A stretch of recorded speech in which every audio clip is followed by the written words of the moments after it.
My Lords, I think that the noble Lord, Lord Davis of Gower, has actually explained all of my reservations about these clauses very articulately, so I won't repeat that. I wanted to note that I think that these clauses add an unnecessary way of implying that the public are a threat to emergency workers. And I wanted to ask why religiously and racially aggravated offences were particularly being highlighted here, as though somehow members of the general public were prone to that kind of behaviour. I think it's an unhelpful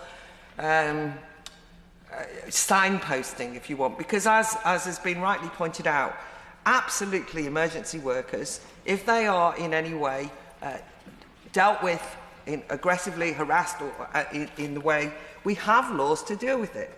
So to highlight this now implies that there's something extra to be added, as though there is a kind of problem out there, that the public are going around racially abusing workers, that there's particular offences in mind.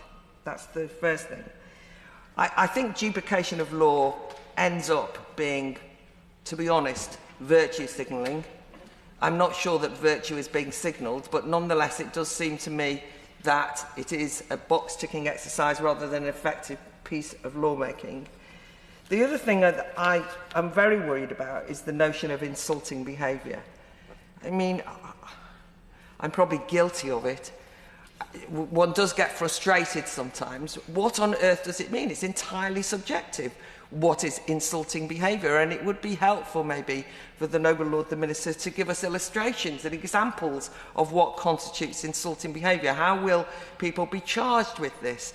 But what of course it does is it immediately makes people maybe fearful of raising complaints or being frustrated in public. It might well be that if the ambulance hasn't turned up for a long time and your husband is dying of a heart attack, that you might be a bit fraught.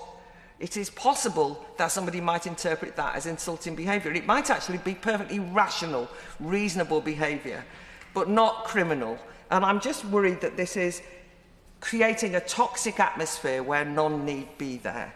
So I cannot understand why it's there. And then just on the likely to cause, it feels far too much like a kind of pre-crime.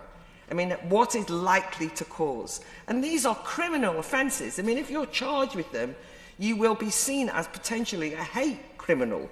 And I think that, therefore, the government has to give us a very detailed explanation as to why they feel these clauses are needed, so that we can scrutinise it. As they're presently given, I'm not happy with them at all, and I will support any move to have them removed from this bill.